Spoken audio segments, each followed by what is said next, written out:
Hey, hey, hey, it's another happy day. Today I'm gonna walk you through like the small adjustments and how big of differences that they can make, and hopefully that will help you accelerate. So we learned last week that, turn on your iron, it should be on the temperature you want from last time, except for I'm gonna do 325. Actually, maybe even temperature would be such a big difference maker. So I'll see if I feel like changing temperatures to show you even how that would make a big difference. So little things like small adjustments, like holding it wrong. Okay, so one small adjustment is hold it right. So you want your thumb behind that light always, always, always.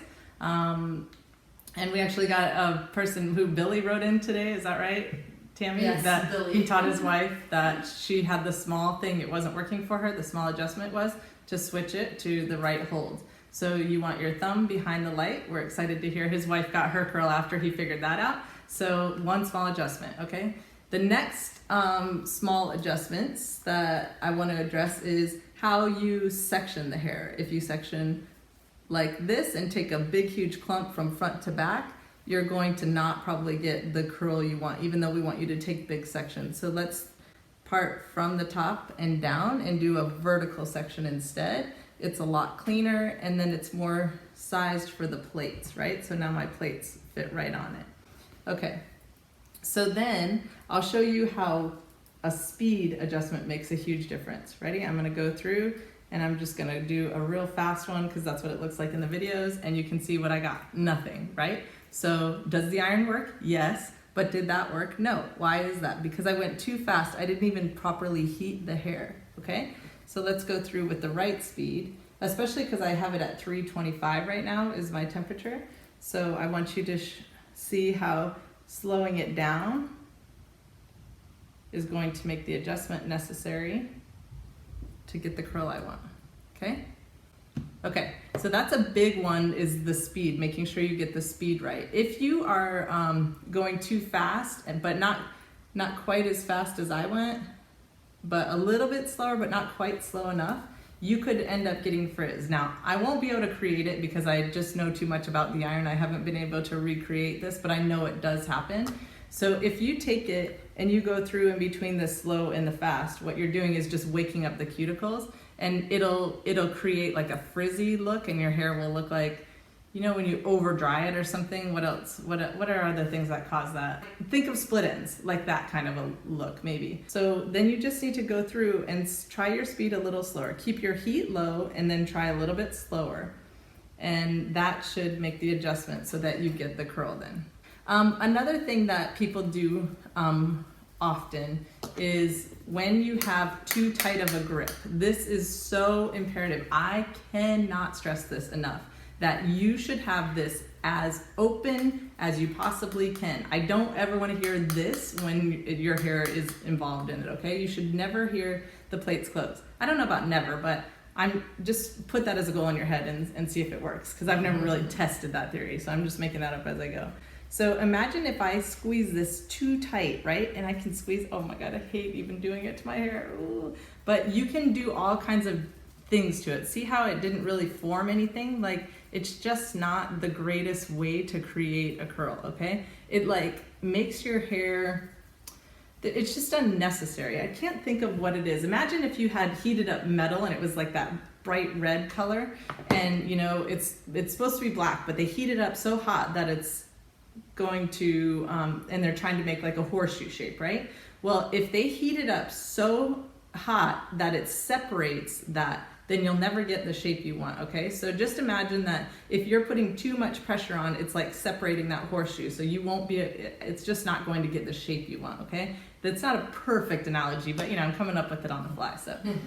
So let's go through, and I'm going to show you the plaits, how separated they are. You see how my iron isn't really closed? You see how there's a shadow here? That's a really good way to know that you're not getting it too tight, okay?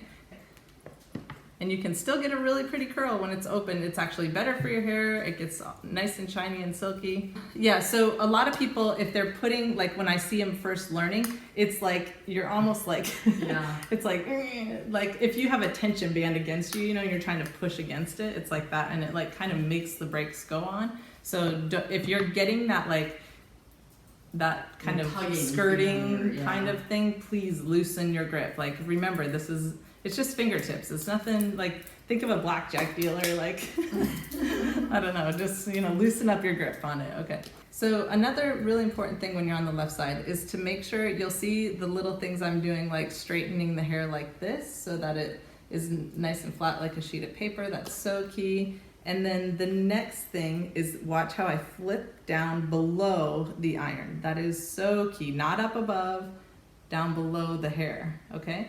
So I'll show you what that looks like. I'm gonna pull out an iron that's not hot because I don't want to. This is my not hot iron, so I won't get a curl this time. So as I'm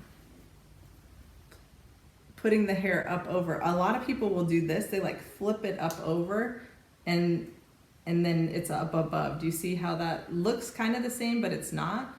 So see, what it's doing is it's creating the hair to like be fed up higher. So see how it starts turning up this way, which will take it off the plates and cause a lot of things. And it will also cause your curl to go more towards your face or not be created very well at all.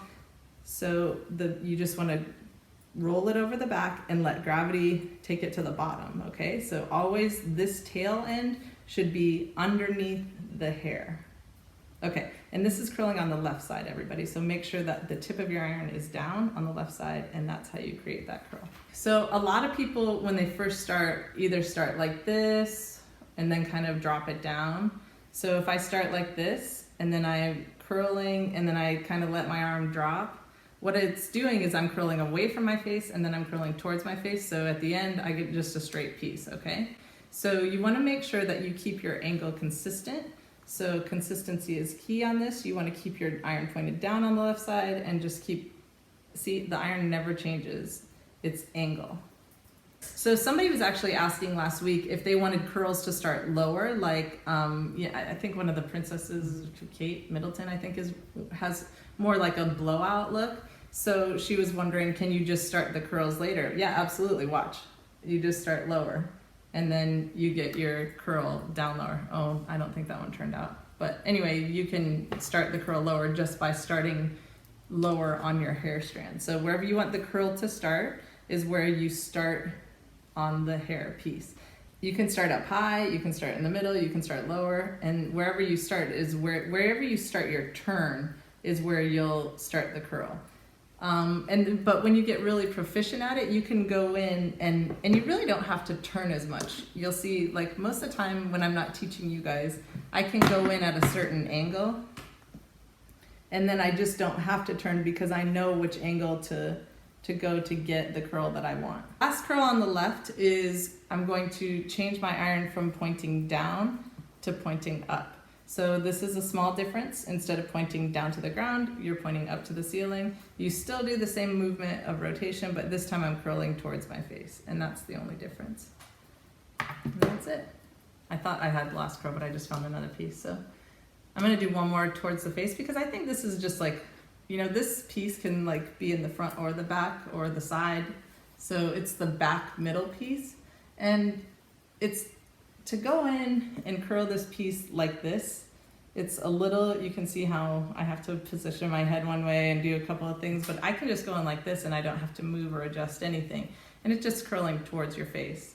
But that makes it like you're able to get in close to your neck without like approaching it with a hot plate and things like that. It just makes it more comfortable. And for the most part, you're not going to see that curl's curled towards the back. And if so, I really don't think it's that big a deal for the most part. Brushing through prior to curling is a huge difference maker as well. So make sure that you brush through nice so that you aren't going to hit snarls as you go through. And you can brush each piece individually too. I do my best to try and not set down the iron. It's really foreign when I do. Like this week I've been setting it down, but normally I don't set it down in between when I'm curling. Kelsey was wanting to know, how do you get the curls to stay that way, the way they're staying for you? How do you get them to stay? Yeah. Okay, so a couple of things. How you twist the curl at the end to make sure that it's going to cool in place, because everyone repeat this after me. Where hair cools is where it stays. That's a really, really big piece of the puzzle, right? So if you just let that hair I don't know, like a lot of people have this tendency to do this after a curl, right? And then you're brushing that curl out. But I want to shape the curl into place and make it look like I want it to look. And then I'm like, okay, cool, now it can cool like that. And then it will stay. Because if it's still warm, it can still be adjusted. So make sure that you let it cool where you want it. This one's really important. I taught it on the left side, but I want you to see on the right side because of how you, so I want you to pay attention to, I'm gonna grab the cold iron. As I'm going up here, okay, that's the natural, that's what people want to do because they want to hang on to the strand the whole time. And then that's going to get you a funky curl. You probably won't like that curl. So what I want you to do on the right side, okay, so here's your left hand, here's my right hand, this is my right side. I'm pointing up to the ceiling and then I'm going over and I'm dropping it into this hole that I create with my elbow here. That is where you want to hold the hair, not hang on to it all the way around, okay? On the left side, you can hang on to it. On the right side, you throw it over and you drop it and then you continue and hold, okay? So I'm gonna do that. I'm gonna show you how when you roll and drop and then you pick it up underneath, and that's how you guide the hair in the right way and make sure that it doesn't fall off of the plates. Did you see how when I let go, then it wanted to fall off the plates? So that's all you're doing is guiding it through the iron so that it doesn't fall off of the plates. On the left side, your natural tendency is to vroom your motorcycle a lot because that makes your wrist straight, or to rotate your iron a lot. So if you like the curls on your left side, it means on your right side, you need to pick up your elbow more and you need to rotate more. The left side is more of a rotation. The right side is more, you'll look more like this. Like on the left side, you look more like this and you rotate a lot. And on the right side, you have a tendency to drop your elbow down more, which makes your iron more vertical.